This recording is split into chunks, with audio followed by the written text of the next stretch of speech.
Selamat sore Mas Susno, ketemu lagi Selamat sore Mas Bekto, cukup lama ya, ya. seminggu gak ketemu saya. Pulang ke Pagaralam, pulang kampung. Pulang kampung jadi petani, kembali Oh, ke asal. oke. Mas Arianto sehat-sehat Mas. Alhamdulillah sehat-sehat terus. Oke, hari ini kami akan berbincang-bincang mengenai polisi melanggar hak asasi manusia.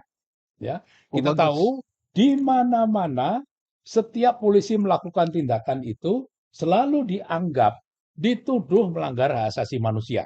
Ini Iya, masalah. Masalah yang kedua adalah apapun kabar buruk tentang polisi benar atau enggak benar itu dibenarkan oleh masyarakat pada umumnya. iya diamini gitu. Ya. Ya. Yang ketiga, setiap tahun Komnas HAM selalu melaporkan bahwa polisi adalah sebagai pelanggar hak asasi manusia terbanyak, Terbanyak. ya. Padahal kita tahu bahwa semua tindakan upaya paksa polisi dalam mengatur ketertiban masyarakat pada dasarnya selalu membatasi hak asasi manusia, Benar sekali. ya. Mas Susno gimana pendapatnya? Iya betul. Terutama tentang hak asasi manusia adalah hak yang paling asasi. Sudah ada deklarasi HAM Perserikatan Bangsa-Bangsa. Kemudian oleh Republik Indonesia sudah dituangkan juga di dalam Konstitusi Undang-Undang Dasar 1945. Pasal 17 sampai dengan 34 itu isinya mengandung HAM semua. Kemudian diturunkan juga di dalam undang-undang kita nomor 39 tahun 1999. Dan terkait dengan polisi, terkait dengan tadi kebebasan HAM tadi, kita sejak tahun 1981 sudah mengganti hukum acara zaman Belanda, HIR yang menyangkut pidana menjadi ke dalam Undang-Undang Nomor 8 tahun 81 tentang hukum acara pidana. Dan pada hukum acara pidana sekarang yang berlaku sekarang banyak sekali mengatur masalah hak asasi manusia, baik tentang pelaksanaan maupun tentang pembatasannya. Demikian Mas Victor.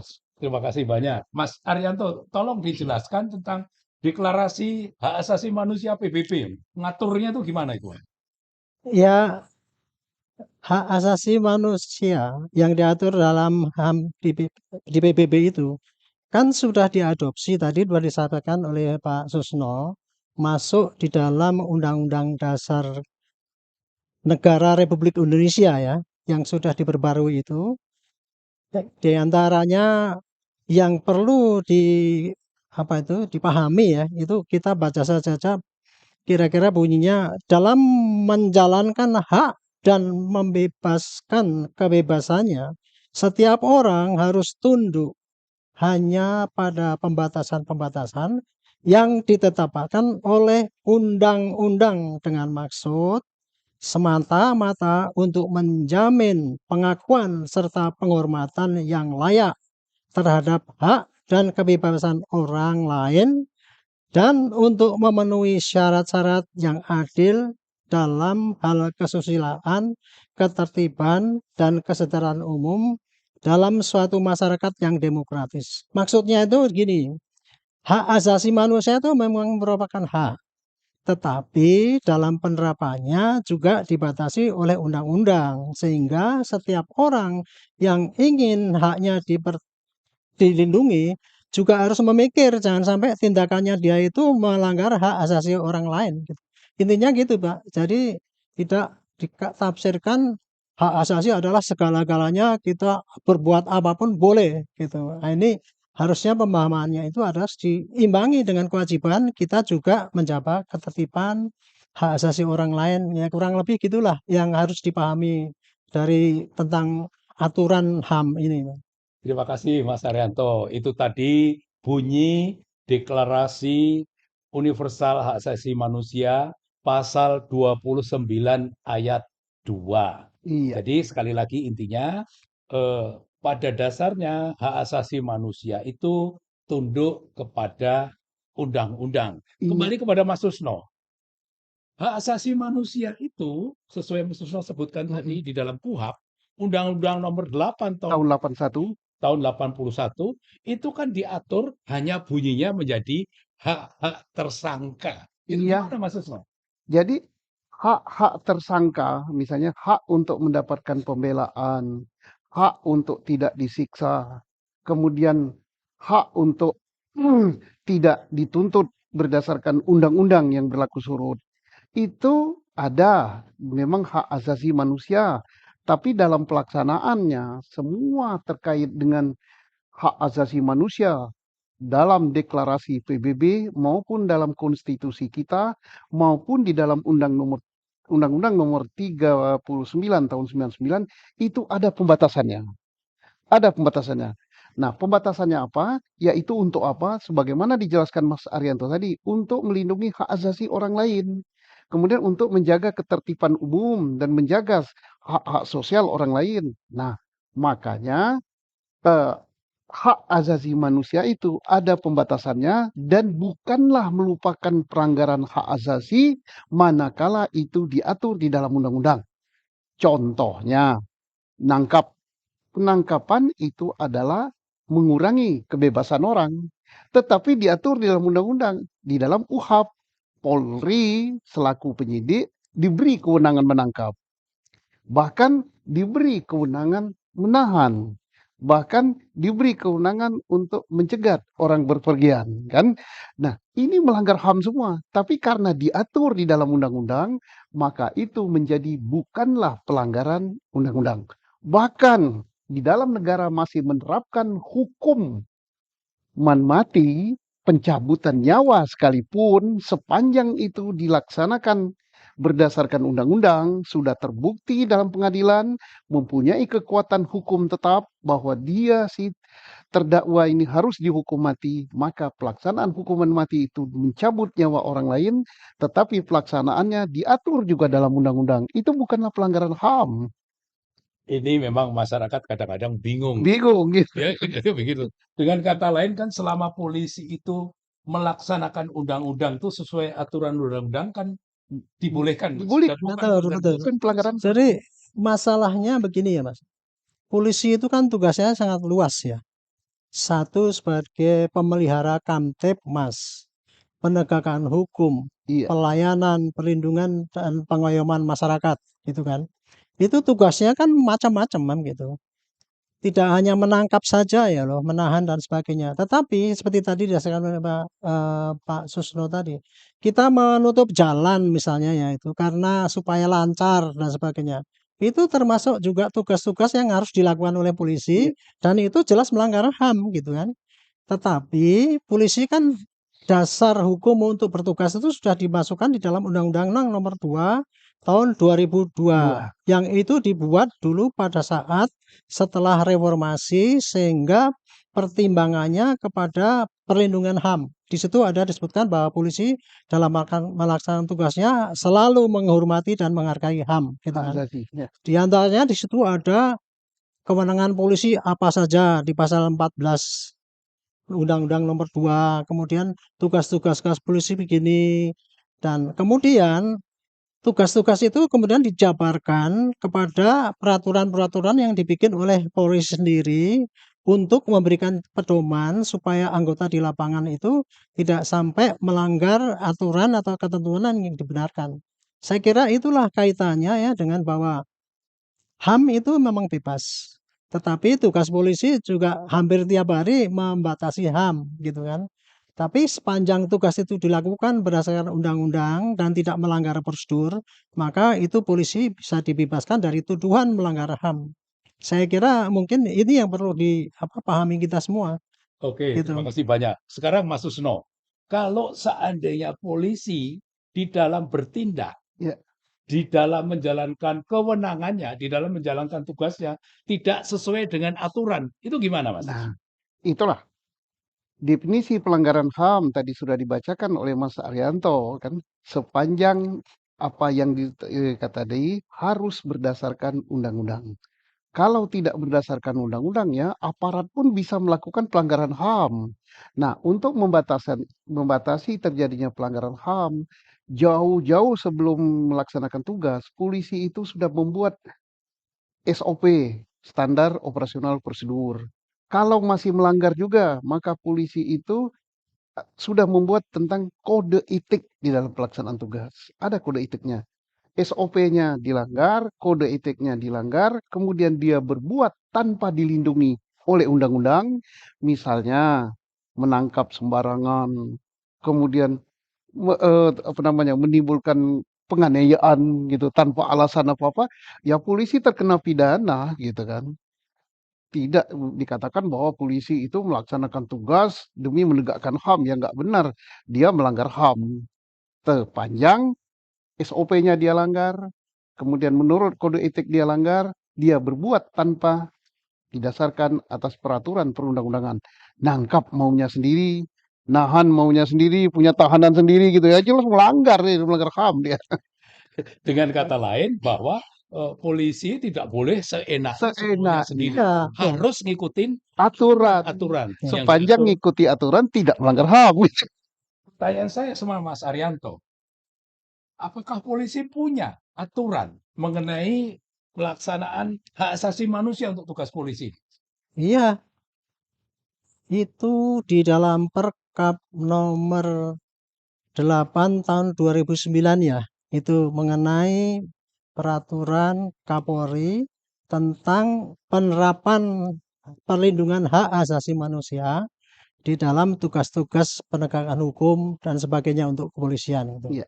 Jadi pedomannya ada Mas. Di situ ya, karena kita dulu juga ikut membidani itu gitu, kita hafal betul isinya itu. Di Di situ zaman kita beliau lah lahirnya itu. iya, iya. Kita kesebutkan Mas gitu, bagaimana kalau cara manggil orang itu harusnya begini. Kemudian bagaimana kalau memeriksa orang itu nggak boleh maksa, nggak Iya, boleh menjebak, nggak boleh tidak boleh menyiksa. menyiksa dan sebagainya. Aturannya detail semua, bahkan sampai penggunaan senjata api itu Mas, diatur. Iya. Jadi penggunaan kekerasan polisi itu mulai diatur, harus didahului dengan tindakan persuasif. Misalnya melarang, "Hai berhenti." Kemudian kalau tidak, baru orang itu dipersuasif. Peringatan. Kemudian diringkus lah gitu ya. Hmm. Tapi kalau memaksa ya harus kita pakai tindakan yang terukur. Itu dalam itu. Jadi intinya aturannya udah begitu lengkap. Iya. sudah lengkap. Nah, tadi kalau menurut pengawasan tadi ya Mas ya, Mas Susno kan mengatakan bahwa polisi itu karena kewenangannya sangat luas, sebetulnya pengawasannya sudah berlapis-lapis.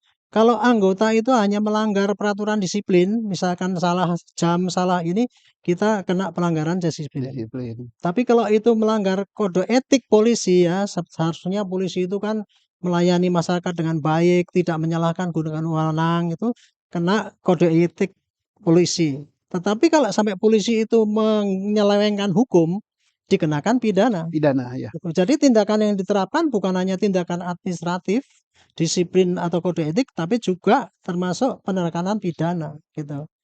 Jadi saya pikir sebetulnya di polisi itu sudah dikenakan sistem pengawasan yang kuat. Berlapis. Masalahnya ya tinggal penerapannya saja bagaimana gitu di lapangan.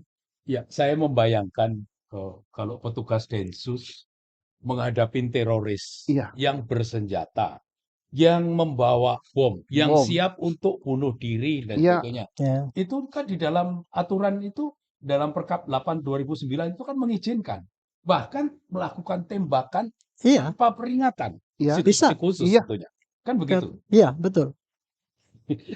Sekarang Mas Susno, Iya. saya mau nanya.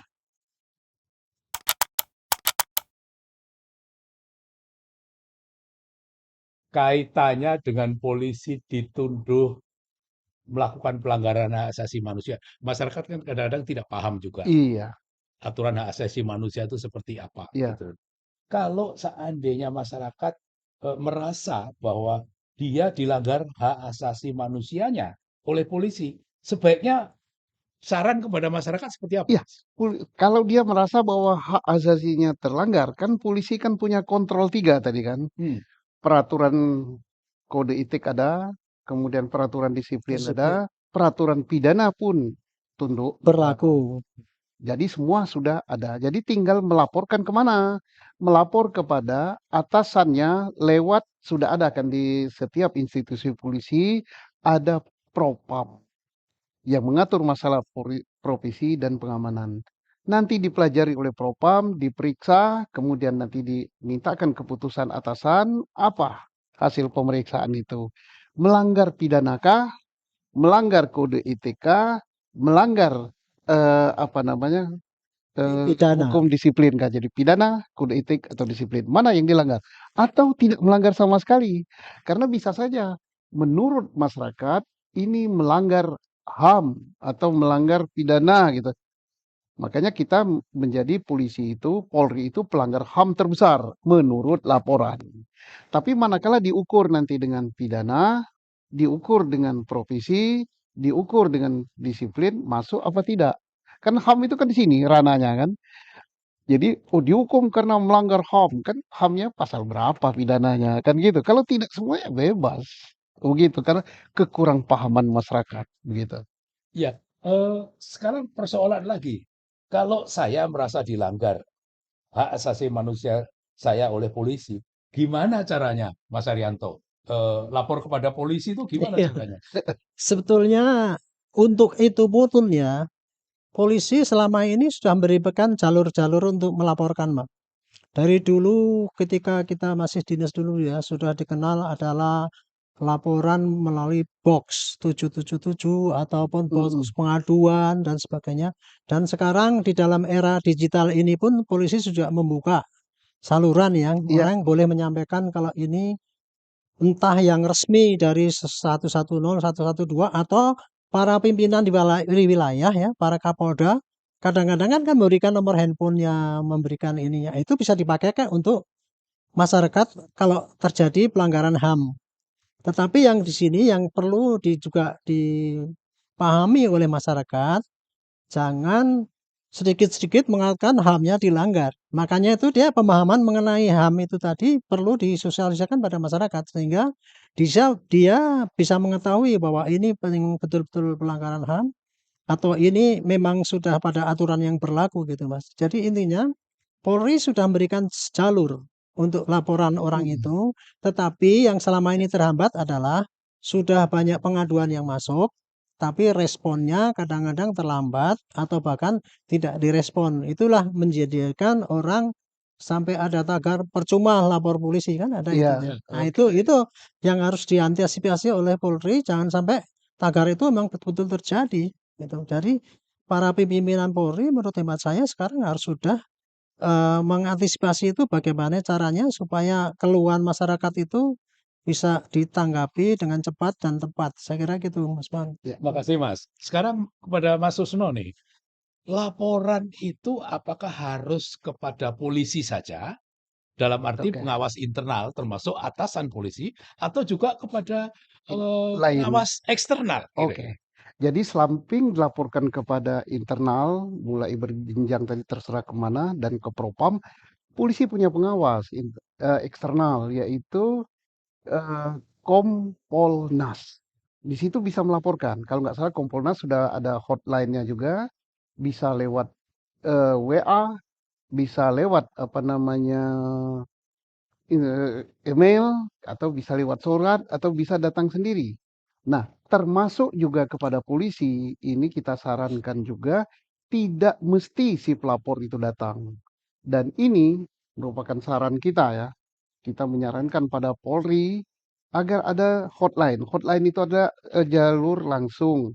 Dan beberapa dari kepolisian daerah sudah membuka itu. Contohnya yang bagus misalnya ke Polda Jambi. Kapolda langsung membuka apa namanya hotline nomor WA sekian, siapa yang dirugikan oleh anggota Polri baik pidana, disiplin, kode etik termasuk pelanggaran HAM yang dilakukan oleh anggota Polri, silakan lewat WA itu. Nanti ini patut dicontoh oleh Polda lain. Kapolda langsung yang memantau itu.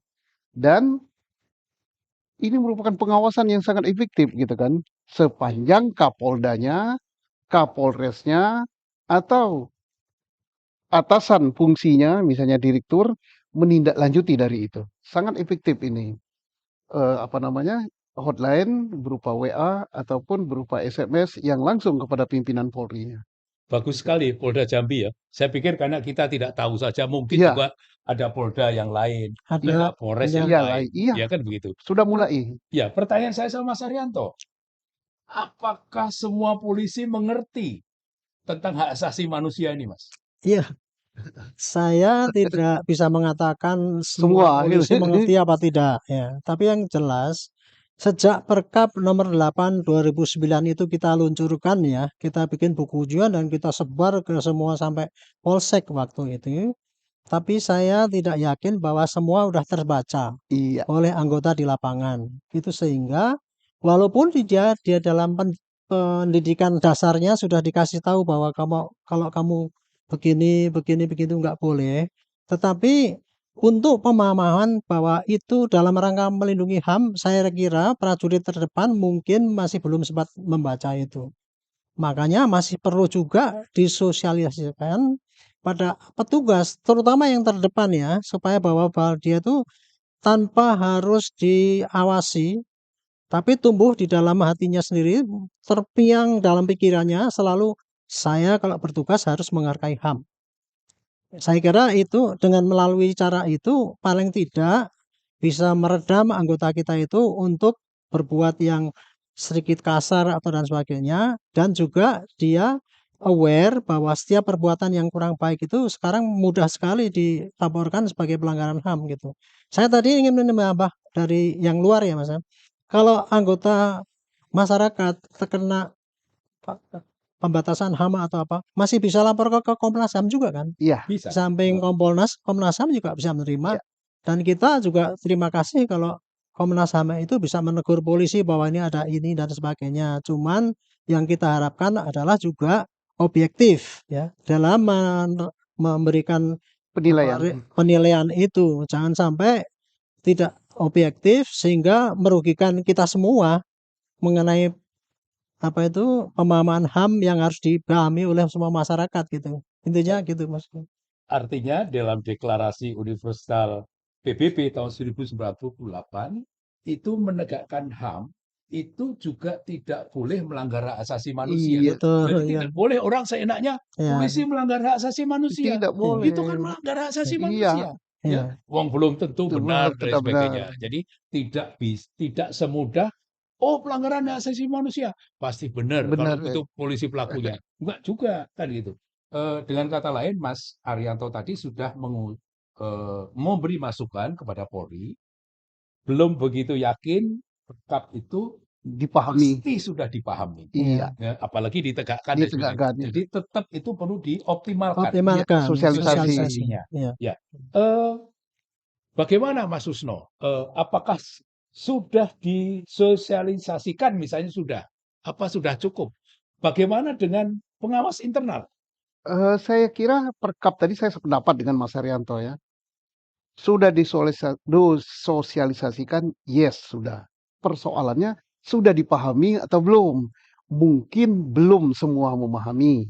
Dan bukan mungkin, tapi saya percaya belum semua memahami. Apalagi mengeterapkannya, apalagi melaksanakannya. Jadi perlu berulang-ulang disosialisasikan, dipraktekkan, dan apa-apa. Karena memang agak sulit ya. Menegakkan hak asasi manusia itu dengan pasti ada pelanggaran pelanggaran HAM-nya. Ya, Misalnya orang maling, harta kalau tidak mengikuti aturan. aturan. Iya. Ya. Orang maling kan harus dilindungi harta Hmm. bendanya. Hmm. Orang menganiaya menganiaya orang lain itu kan berarti ada orang lain yang melakukan pelanggaran hak asasi manusia orang lain kan. Ya. Maka yang ini kan harus ditangkap kan. Ya. Kalau polisi misalnya nangkap nggak boleh, lah mau diapain orang ini? Jadi tidak melanggar hak asasi manusia sepanjang tindakan itu sesuai dengan ketentuan hukum. Kemudian hak asasi manusia pun dibatasi dengan peraturan perundang-undangan. Makasih Mas Susno. Mas Arianto, barangkali yang terakhir ini. Ini laporan pelanggaran hak asasi manusia oleh polisi itu kan begitu banyak. Iya. Kebanyakan melalui Komnas HAM. Ya, Sikap polisi bagaimana itu, Mas? Sikap polisi ya. Nomor satu di dalam era sekarang ini ya harus terbuka untuk kritik. Nomor satu gitu dulu. ya Ya, terbuka Kalau untuk kritik, memang sepaham. disampaikan bahwa ada pelanggaran HAM, nggak usah kita langsung Reaktif kebakaran ya. jenggot gitu. Tapi kita segera mengecek apakah itu kasus terjadi. Dan segera setelah itu memberikan penjelasan kepada masyarakat yang terjadi itu seperti ini. Iya, Kemudian dijelaskan kalau itu sudah merupakan pelanggaran HAM ya kita berjanji akan menindak. Tapi kalau itu ternyata tidak, ya kita jelaskan bahwa itu masih ranah dalam tugas polisi yang sesuai dengan hukum yang berlaku. Sehingga tidak terjadi itu tadi, masyarakat selalu menggongi kalau ada wah ini HAM oleh polisi kayak gitu kan. Saya kira itu yang mungkin perlu polisi sadari di lapangan lah. Perkembangan masyarakat di lapangan sekarang memang telah terbuai oleh kebebasan demokrasi ya. Jadi kita nggak boleh alergi dengan kritik dan tetapi juga introspeksi pada anggota kita tuh di lapangan gitu. Jadi supaya terus didorong pada anggota di lapangan untuk main tentang HAM dan implementasinya. Saya kira itu untuk sementara yang bisa kita sampaikan dalam kesempatan ini, Mas. Terima kasih banyak Mas Heranto, terima kasih Mas Susno. Terima kasih Mas Bekto. Pemirsa, kita baru saja membahas tentang pelanggaran hak asasi manusia oleh polisi. Ya, sekali lagi, selama polisi melaksanakan tugas tidak sesuai dengan aturan undang-undang, itu bisa dikatakan pelanggaran hak asasi manusia. Tapi polisi melaksanakan tugas upaya paksa selama mengikuti aturan-aturan Ya berlaku. itu bukan merupakan pelanggaran Pelanggaran HAM. hak asasi manusia. Sampai jumpa.